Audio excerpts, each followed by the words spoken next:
Chapter 11. We reach Mount SNEFFELS. The REYKIR Stoppie is a town consisting of 30 huts, built on a large plain of lava, exposed to the rays of the sun, reflected from the volcano.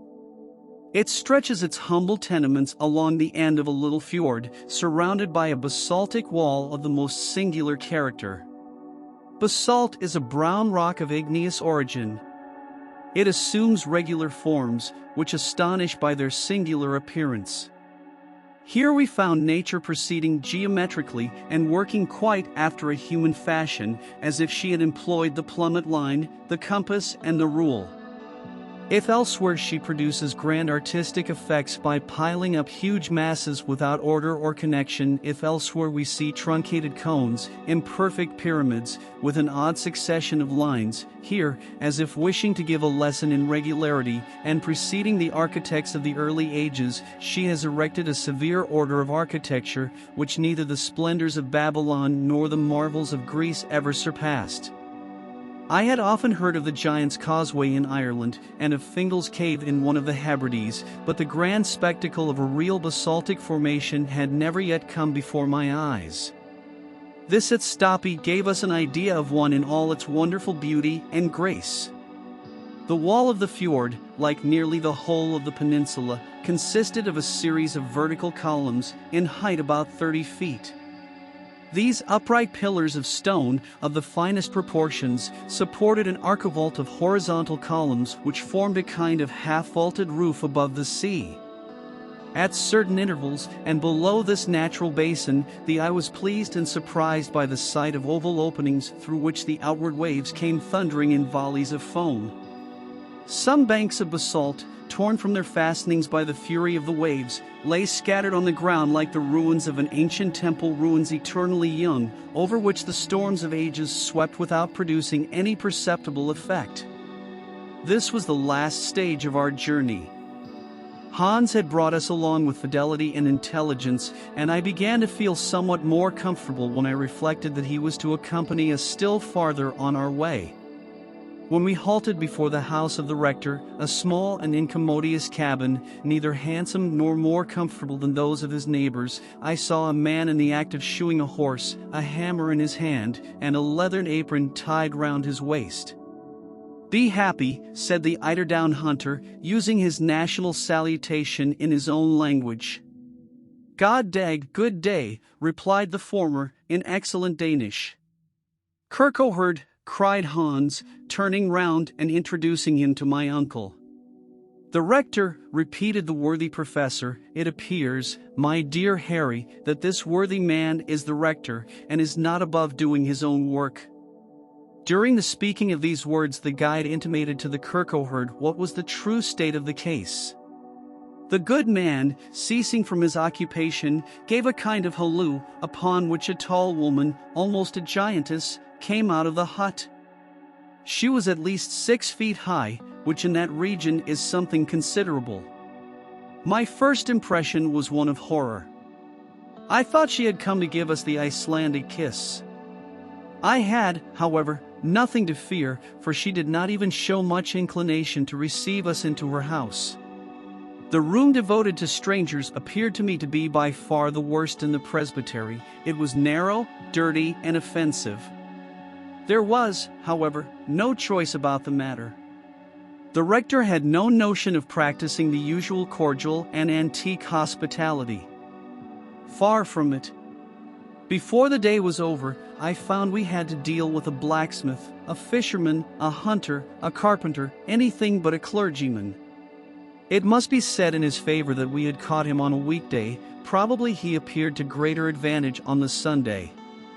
These poor priests receive from the Danish government a most ridiculously inadequate salary, and collect 1/4 of the tithe of their parish, not more than 60 marks current, or about L3/10 sterling.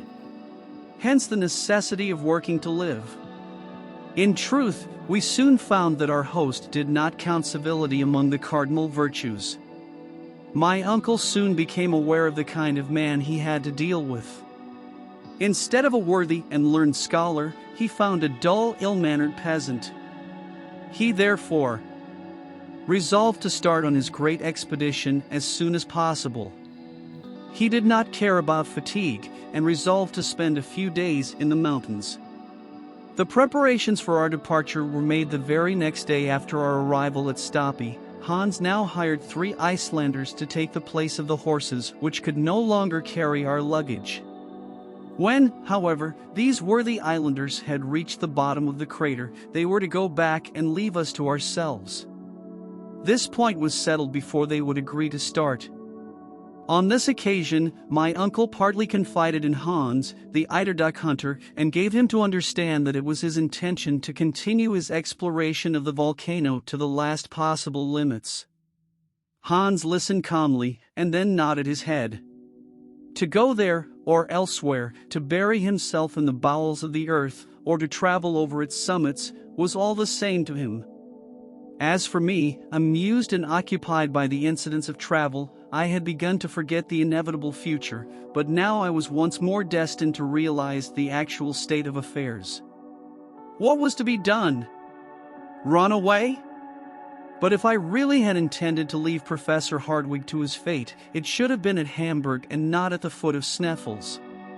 One idea, above all others, began to trouble me, a very terrible idea, and one calculated to shake the nerves of a man even less sensitive than myself. Let us consider the matter, I said to myself. We are going to ascend the Sneffels mountain. Well and good. We are about to pay a visit to the very bottom of the crater. Good, still. Others have done it and did not perish from that course. That, however, is not the whole matter to be considered. If a road does really present itself by which to descend into the dark and subterraneous bowels of Mother Earth, if this thrice unhappy Saknussemm has really told the truth, we shall be most certainly lost in the midst of the labyrinth of subterraneous galleries of the volcano. Now, we have no evidence to prove that Sneffels is really extinct. What proof have we that an eruption is not shortly about to take place? Because the monster has slept soundly since 1219, does it follow that he is never to wake? If he does wake, what is to become of us? These were questions worth thinking about, and upon them I reflected long and deeply. I could not lie down in search of sleep without dreaming of eruptions. The more I thought, the more I objected to be reduced to the state of dross and ashes. I could stand it no longer, so I determined at last to submit the whole case to my uncle in the most adroit manner possible, and under the form of some totally irreconcilable hypothesis. I sought him. I laid before him my fears, and then drew back in order to let him get his passion over at his ease. I have been thinking about the matter, he said, in the quietest tone in the world. What did he mean? Was he at last about to listen to the voice of reason? Did he think of suspending his projects? It was almost too much happiness to be true. I, however, made no remark. In fact, I was only too anxious not to interrupt him, and allowed him to reflect at his leisure. After some moments he spoke out. I have been thinking about the matter, he resumed. Ever since we have been at Stapi, my mind has been almost solely occupied with the grave question which has been submitted to me by yourself, for nothing would be unwiser and more inconsistent than to act with imprudence. I heartily agree with you, my dear uncle, was my somewhat hopeful rejoinder. It is now 600 years since Sneffels has spoken, but though now reduced to a state of utter silence, he may speak again. New volcanic eruptions are always preceded by perfectly well-known phenomena. I have closely examined the inhabitants of this region, I have carefully studied the soil, and I beg to tell you emphatically, my dear Harry, there will be no eruption at present. As I listened to his positive affirmations, I was stupefied and could say nothing. I see you doubt my word, said my uncle, follow me. I obeyed mechanically. Leaving the presbytery, the professor took a road through an opening in the basaltic rock, which led far away from the sea. We were soon in open country, if we could give such a name to a place all covered with volcanic deposits. The whole land seemed crushed under. the weight of enormous stones, of trap, of basalt, of granite, of lava, and of all other volcanic substances. I could see many spouts of steam rising in the air. These white vapors, called in the Icelandic language REYKIR, come from hot water fountains and indicate by their violence the volcanic activity of the soil. Now the sight of these appeared to justify my apprehension. I was, therefore, all the more surprised and mortified when my uncle thus addressed me. "You see all this smoke, Harry, my boy?" "Yes, sir." "Well, as long as you see them thus, you have nothing to fear from the volcano." "How can that be?" "Be careful to remember this," continued the professor. "At the approach of an eruption, these spouts of vapor redouble their activity to disappear altogether during the period of volcanic eruption, for the elastic fluids, no longer having the necessary tension, seek refuge in the interior of the crater instead of escaping through the fissures of the earth. If, then, the steam remains in its normal or habitual state, if their energy does not increase, and if you add to this the remark that the wind is not replaced by heavy atmospheric pressure and dead calm, you may be quite sure that there is no fear of any immediate eruption. But enough, my boy. When science has sent forth her fiat, it is only to hear and obey." I came back to the house quite downcast and disappointed. My uncle had completely defeated me with his scientific arguments. Nevertheless, I had still one hope, and that was, when once we were at the bottom of the crater, that it would be impossible, in default of a gallery or tunnel, to descend any deeper, and this, despite all the learned Saknussemms in the world. I passed the whole of the following night with a nightmare on my chest. And, after unheard of miseries and tortures, found myself in the very depths of the earth, from which I was suddenly launched into planetary space under the form of an eruptive rock. Next day, June 23d, Hans calmly awaited us outside the presbytery with his 3 companions loaded with provisions, tools, and instruments. 2 iron-shod poles, 2 guns, and 2 large game bags were reserved for my uncle and myself. Hans, who was a man who never forgot even the minutest precautions, had added to our baggage a large skin full of water as an addition to our gourds. This assured us water for 8 days. It was 9 o'clock in the morning when we were quite ready.